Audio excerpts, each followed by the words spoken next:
We're up here at Brooklyn Grange. It's a rooftop farm in Long Island City, Queens. It's about an acre large, or 40,000 square feet, with 25,000 square feet of growing beds.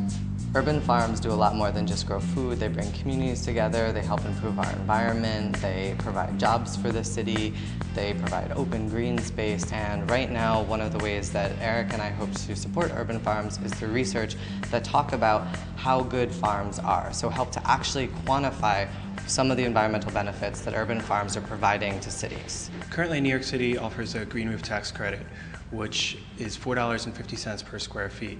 Unfortunately, this tax credit does not include food-producing plants like the ones grown here at Brooklyn Grange. Our research aims to prove that urban farms are just as an effective way of managing stormwater as other green infrastructure. One of the reasons why Eric and I started to do research is because we saw cities adopting more and more green infrastructure, which is simply increasing cities' open space to help deal with a whole host of environmental problems. But urban agriculture was not part of the green infrastructure conversation, and we saw this as a huge hole that cities were neglecting to validate urban farms as potentially providing some environmental benefits besides just producing crops. With an urban farm, you have increased bed depth, meaning where you plant your vegetables is around 8 inches of growing medium. Typically we think of that as soil, but on roofs it's a mix that's a lightweight mixture, whereas sedum roofs are about 2 inches. So when you have this much versus this much, you're able to retain a lot more water.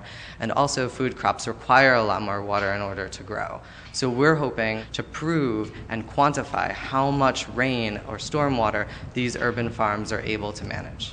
And you can find out more, see updates, more photos from the research we've done at Kickstarter.com and search Seeing Green, the Value of Urban Farms. One of the key aspects of our project is to create a replicable scientific model that can be used in cities all across the United States or elsewhere that helps validate urban agriculture as a viable part of cities' green infrastructure, meaning we want to help support urban agriculture in a way that policymakers and decision makers understand metrics to show how the environmental benefits of urban farms can be understood and written into policies, incentives, and help convince the minds of developers to move bringing food into our cities.